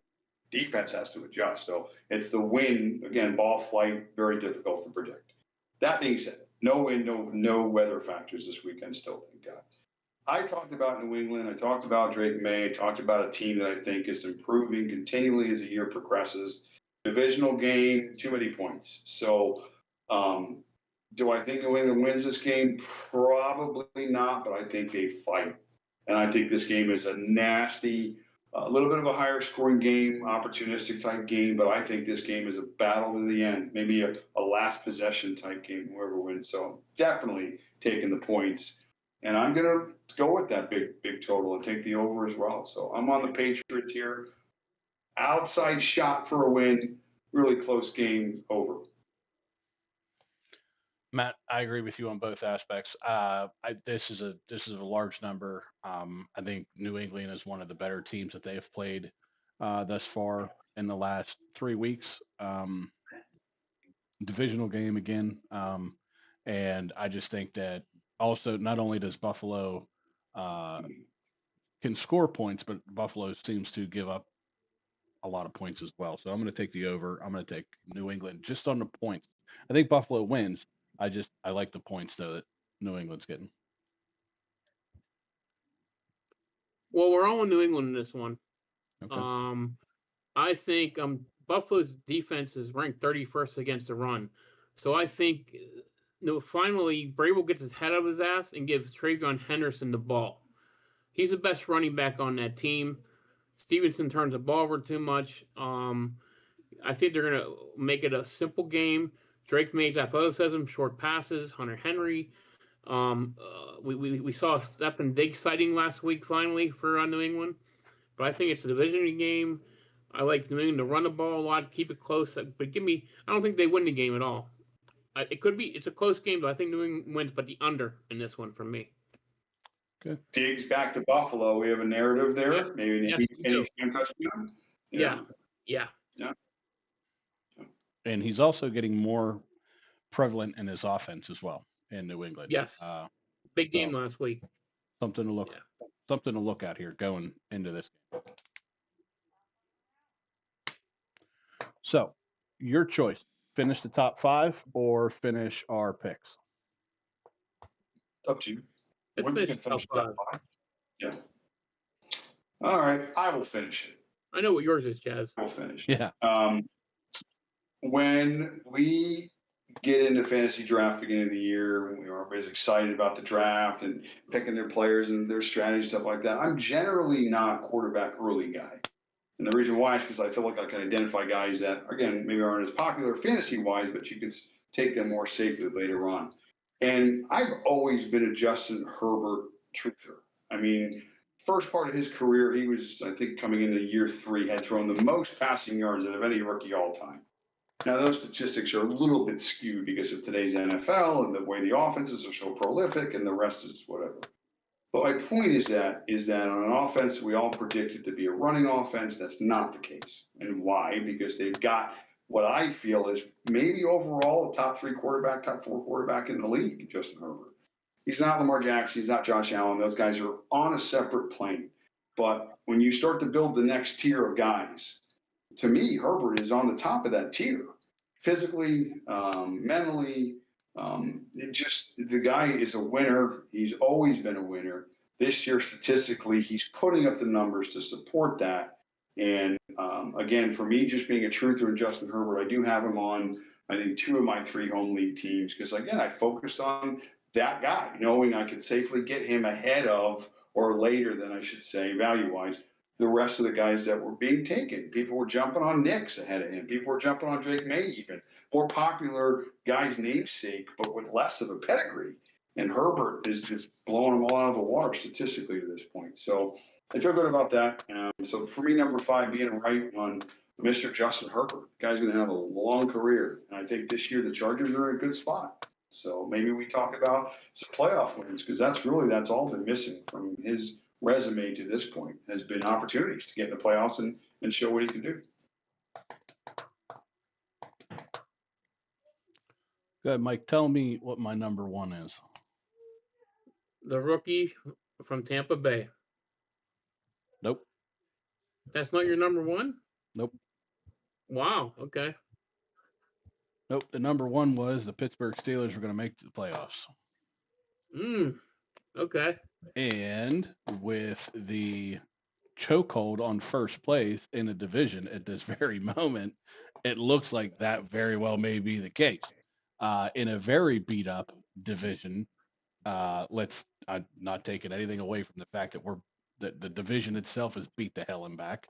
The Steelers have come out at 3-1, where maybe some of us may not have thought that was the case. On paper, it sure looked like it was the case, but how they've played doesn't seem like they should be 3-1. But here we are, 3-1. One of the surprisingly better teams in the NFL for some reason. I know why. Go ahead. Tomlin made a deal with the devil. That's the only thing I can explain it. And really, honestly, I mean, his soul has been turned over. So, whatever the case may be, he must not have asked for a Super Bowl or anything like that. He's only asking for winning seasons. So he didn't. Well, it's a recent deal. It happened at the beginning of it. Okay, so we'll see if that deal pans out then. But yeah, my prediction of the Steelers making a playoff still hold water. I like it. Well, my number one, I'm very proud of. I'm going to pat myself on the back. I said that Dak Prescott would be a top 5 fantasy quarterback. And he was leading the league in yards until last night when Stafford took over the lead in the league. But he has, like I said, 1,119 yards, 6 touchdowns, 3 interceptions, 73% completion percentage. Everything Dallas needs to be a contender. They just have no defense. And I still think he'll keep slinging it because they need him to do that. And the addition of Javonte Williams as a runner has really opened up that passing game, even with CeeDee Lamb out. They still put up 40 against what everyone thought was a top 5 defense in Green Bay last week. So pretty impressive. You know, I can't stand the guy, but Pickens had a hell of a game. Ferguson, Matt, you're on him. Tolbert comes in and they don't miss a beat. You know, last week. I just don't see unless he gets an injury. I think the Cowboys offense is going to be a fun offense to watch all year, and I think Dak's going to be among league leaders in yards passing for sure. Possibly touchdowns also. If you had to create a short list of MVPs right now, he's on it. Yeah, he's on the list. Sure. On the list. Yep. Absolutely. All right, so let's move to our last game on this slate before we go into our picks for college to have Matt catch up with us. The last one on this is a Monday nighter against the Kansas City Chiefs, who are going to give 3.5 to the home team of the Jacksonville Jaguars, and the over/under is set at 45.5. Go ahead. No, go ahead. Sorry. Okay. Put me down for a defensive touchdown for our Jacksonville Jaguars, who has the most interceptions in the league thus far. Wow. I don't think it's right, and I don't think it's a clean interception because Mahomes is pretty good with the football. So I don't think it's a clean interception for a touchdown, but I do think we are going to get an interception for a touchdown or defensive touchdown for that matter. Anyway, you shake. What about special teams? Are we counting those too for us? Or we get a special teams touchdown? Yeah, special teams count. Yeah. Special teams count as defensive touchdown, which is what saved both of us. Yeah, it's actually what saved both of us. So I think that with Xavier Worthy coming back, and I waffled on this game, but I think with Xavier Worthy coming back, this offense is now back up to what it should have been earlier in this year. And with that addition, brings a whole new slew of options for them that they seem to have lacked for the first 4 games. Let's not forget they started the year on a losing season, a losing record, 1-2, with almost the possibility of going down 1-3 if they lost to Baltimore, but they didn't. And Baltimore is a much better team than this Jacksonville Jaguars is, and that's not saying record wise. I'm just going by talent wise, because again, they use more players in Baltimore than Jacksonville does because they still haven't found Brian Thomas Jr. yet. I saw him on a milk carton today. I saw okay. him on a milk carton today. What, Yeah. Have you seen? That's funny you saw because I saw him on I-95 on the overpass. It was a silver alert. It's like, if you've seen this guy, he's silver. He's not even that old. But yeah, whatever. Yeah, that's how desperate they are. Yeah. So for that matter, I'm going to take the Chiefs. I'm going to lay the points. I'm going to take the under in this only because I think last week was a little bit of a fluky situation with the Chiefs, who don't typically score 37 points. So I think they come back down to reality a little bit and keep that a little bit lower than what it is. Yeah. I like that. Yeah, typically they don't score that many points. They're averaging 24 points a week prior to that for the last 2 years. But it is quite amazing how the offense and the passing game gets all these open lanes when you have somebody that actually can run past the sticks, which is what they got last week, finally getting one of their receivers back and healthy. I think he was only in for about half the plays, obviously just getting him more active, but it made a difference. So that'll continue. The Chiefs throw the ball down the field. And we hadn't seen that for a long time from them. I think that continues. Their overall passing offense for the last couple of weeks has become more vertical. And a large part of that is because they don't have a running game still. And I think ultimately when it all plays out, that's going to take away from their ability to be ultra good and consistent on offense. Because as good as Patrick Mahomes is, Kelsey is obviously getting a little bit older in the tooth. We can see that. No running game puts a lot of pressure on the other pieces. So last week it worked out. I don't think that's a recipe for continued success, though, overall. So I do like them in this spot. I do like the Chiefs to win this spot at home. I think they are the better team here. So all that being said, they're in Jacksonville. They're in Jacksonville.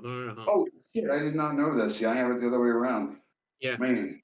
And we were all happy about Jacksonville, banging about how they're playing. But this is a spot where, again, Jacksonville typically lets you down. I mean, they played well all year, but I don't know. Man, this is tough. That flips it. I had them the other way. You know what? F it. Give me the Jaguars. Give me the Jaguars. I'm getting points still, correct? Mm-hmm. 3.5. I'll take them. Give me the hook. Chiefs win by 3. Chiefs in the under. I'm sorry, Jaguars and the under. Sorry. Give me the hook. I still like what I said about the Chiefs' vertical passing game. I still think that they're going to use that more moving forward. So that's going to help that team. They have to. They have no choice.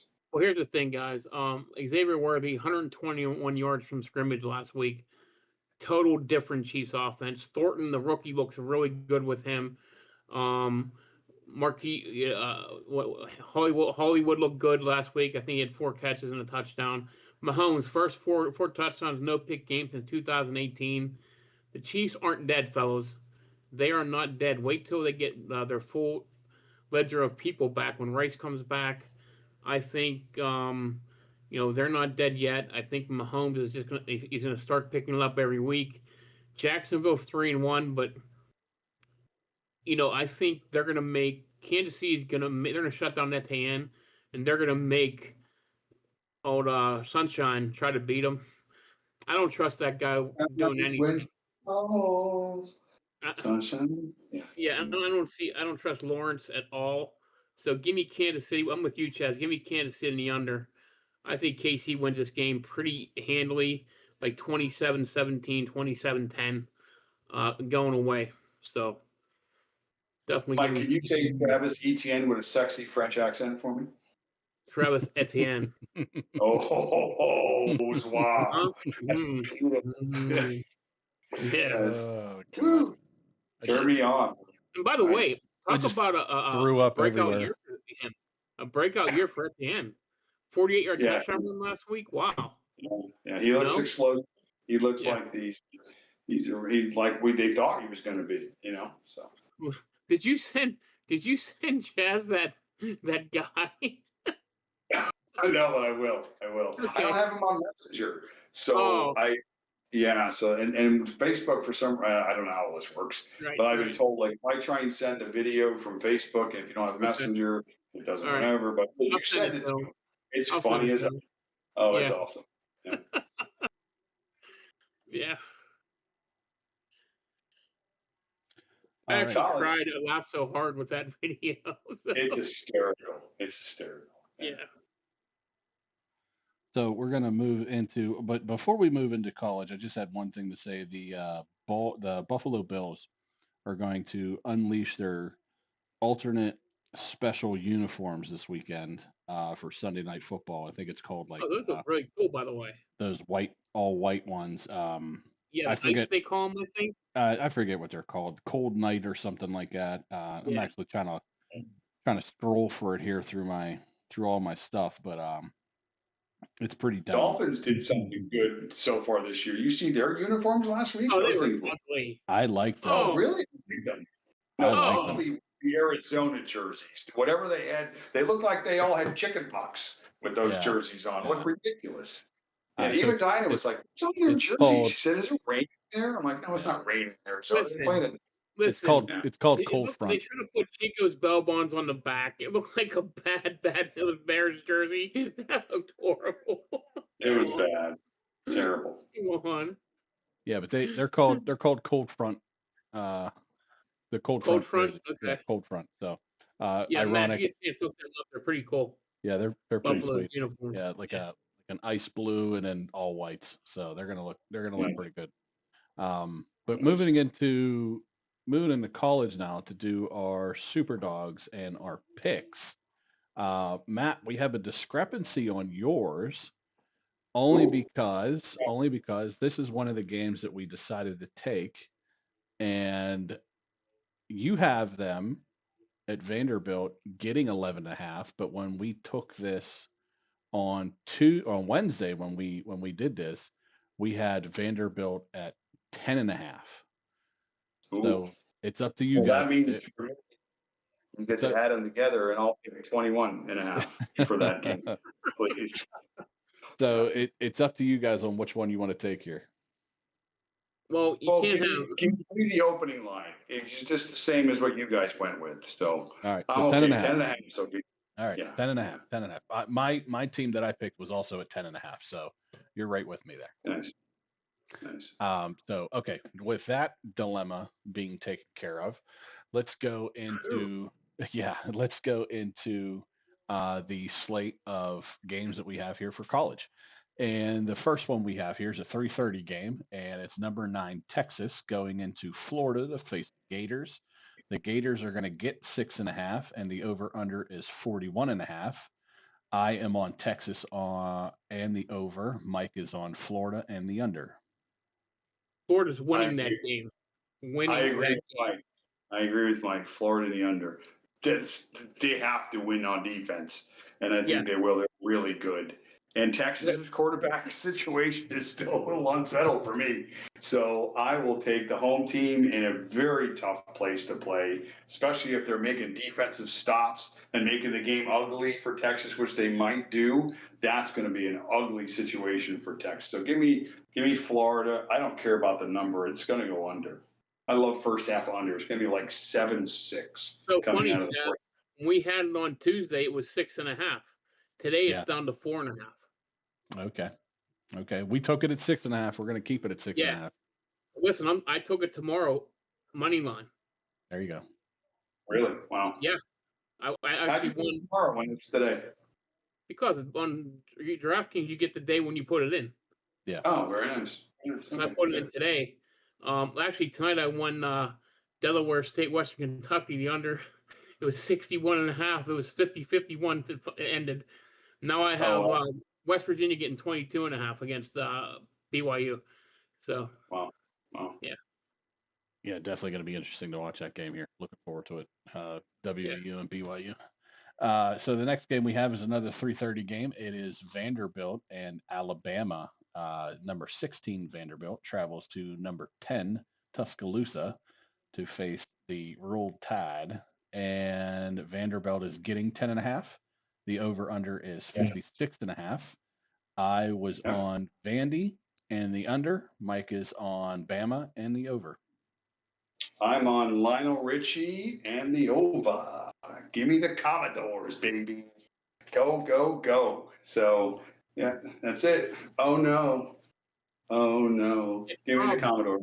It's easy like Sunday morning, not Saturday. That's the problem. Sunday morning, baby. That's right. So give me the Commodores and the under that what I said? Under, right? Oh, you said over. You said You over. said All right, so give me the over 2. Give me them both. Give me the under. Give me the over. One of them comes in, I should be in pretty good shape. So. Yeah. It's usually how it happens whenever you take both of them. So. Yeah. So the next one is another 3:30 game, I think. At least that's what I have here. Is number 24 Virginia and unranked Louisville, and Louisville is giving 6.5, and the over under is set at 62.5. I am on Virginia with the points. Mike is on Louisville, and we are both set on the under. Another easy one for me, just like Illinois. Give me the extra S. Louisville, confusing. What are we doing with the extra letters in there? So give me the team that is mispronounced consistently without the S. Louisville with an S, and the over in that game. So give me the extra S and the over, please, in that game. Okay, Louisville and the over. That right there was expert analysis right there. Brought to you by my spot. Yeah, Coca-Cola, Pepsi, Mountain Dew, all those kinds. So. Yeah. It's a conflict of interest, though, so you might have to pick one of them. That's my whole life is a conflict of interest. So. You should have said Pib. Mr. Pibb to you, Mr. my friend. Pibb. Mr. So, Mr. yeah. Yeah, he's dignified. All right, so the last game we have here is 7:30 kickoff, and probably one of the bigger games. Could have been an even massive game had Florida State not lost, but they did. Number 3 Miami going into number 18 Florida State. Florida State's going to get 4.5 at home, and the over/under is set at 53.5. Mike and I are on the Caniac. I am on the over. He is on the under. Canes and under for me. Clean sweep on the Canes. They're really good this year. This is their year. Florida State, you're right. Tough loss. Emotionally tough loss, too. You know they're going to be up for this game, but I think Miami's going to smack them in the mouth. I think really Miami goes in there and just beats the piss out of them. Yeah, I do. Yeah. I do. Yeah. So, that wraps up The U. all of our picks. Yeah. Well, if you do this, it's Utah. If you do this, it's Utah. Right. This You're is right. the Canes. Yeah. This is the Canes. Yeah. It looks like my over. It looks like my over/under record. You guys need any deer heads? I got 20 of them. So, anybody watching out there, anything from the Southwest in your home, even though we're in the Southeast, Colorado theme, everything is ready to go tomorrow. Home sale, deer heads, if you're interested. So, yeah. There you go. Good little shameless plugger. Yeah. $40 for a deer head. Legit, too. So, yeah. I'll be right back. Yeah, go put your friend away. Yeah, thanks. All right. Okay. Back. So yeah, Cool. if anybody have anything else, if not, then we have just wrapped up week 5 pick, at least week 5 picks, and our college week 6 picks. I want to say something. Oh, great! Here we go. I'm proud of myself for last week for this bit of nugget that I found. And I put it on my Sunday show. I went through, and you can only do this once a year in the NFL. And I can't believe I didn't make $1 million off this, but regression. I talk about it all the time. Regress positive, regress negative. I noted 10 players last week that up to that point in the NFL season had not scored a touchdown. Okay, had not scored a touchdown. These are some of the names on that list from last week that I identified. Olave. Oh, by the way, he scored last week. Nakua. Oh, by the way, he scored. Ferguson. Oh, he scored. That's right. London. Oh, yeah, that's right. He scored too. Gibbs. Wow, he hadn't scored yet. Oh, he scored last week. Jacoby Myers. Well, he hadn't scored. Oh, no, he scored last week too. 8 of the 10 guys on my list got in the end zone last week. And I know if you had just anytime touchdowns or whatever the case you may have been, if you had been in that situation, you would have made a lot of money because these are excellent players that were in plus spots that were just due. I mean, you fall into stuff once in a while in life And I think in the NFL, when you look at some of these players and you knew they were going to get in the end zone at some point eventually, outside of a catastrophe or an injury, it was going to happen. And last week, 8 of these 10 guys found the end zone. So I haven't gone through yet and tried to find it because we're running out of time. Because if you haven't scored by week 6 or 7, you're probably not going to score at all. So this is another week where you can maybe dig into guys that you, and again, it can go both ways.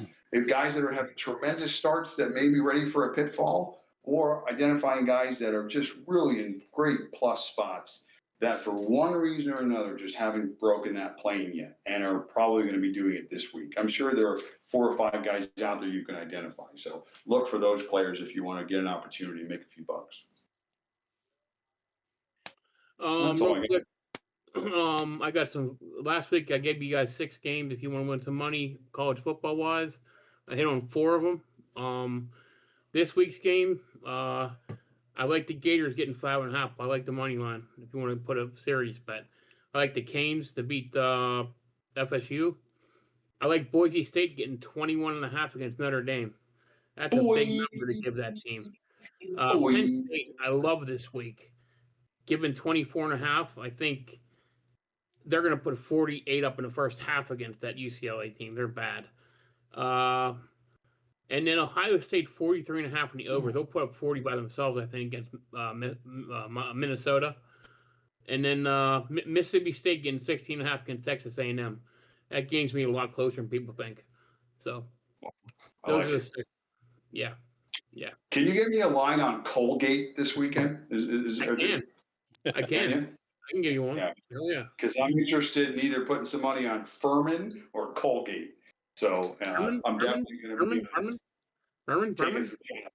Yeah, Berman. Berman. So I don't know about that Penn State against the spread. I know it's a lot. Oh, they're I know. You think, and then when you watch the games that I have, not to mention that Franklin only covers about 55.9% of the time. I don't. Furman's giving 1.5. Give 1.5 to East Tennessee State. Take the Furman Paladins, baby. Take them to the baby. You listen, Furman, solid run game, great return team. Yeah, special teams the best. So it says New Mexico State beat UCLA by 17. And I think Penn State puts up 31 in the first half. Yeah, that was Matt's super dog, by the way. I'm well aware. I think Penn State puts up 31 at halftime and gives up nothing. Yeah, New Mexico actually beat them by 25. Right. I think Penn State destroys this team. I hope Especially so. after losing that game, how they lost it. I hope so. Man. But I'm running low on faith on this team and the way that they're running it. Not to mention, it always seems like, yes, again, he should be blowing them out, but at the end of the day, he's going to end up letting a backdoor happen because they get lackadaisical at the end of the game, and he ends up letting up points. And they're a slow team to start to begin with. So they are. They haven't put together a complete game this year yet. I think it's time they start rolling towards the end of the season because we're already at week 5, week 6 in college. Week 6. Yeah. So it's time to start getting your horses going. So we'll see. We will see. Yeah. So if has anybody got anything else? Unless you want to go over some DK stuff, Matt. We can. Like I said, I like. Did you see what? So Chaz, you gotta get in DK. So my buddy Teddy got in with us last week. He had 180 points on the team he picked. I mean, if he would have played, he would have retired.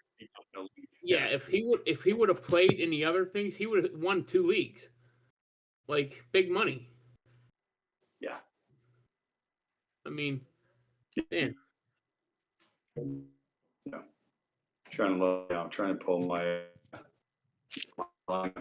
here right now. So let's refresh. Like I said earlier, I really like the Justin Fields, Garrett Wilson combination a lot because I think, like you said, both the stars of the guy. Also have maybe catch the ball. Again, the injuries to Harris and just usage. just going on him, but I'm going to pull it up here in a second. Hide the phone, give me a lineup. Yeah, those guys I was focused on, but there was another running back. Also, I wanted to note too, I was big on RJ Harvey coming into the year. Denver really hasn't used him that much, but last week they were 50-50 in terms of snap share finally, him and Dobbins.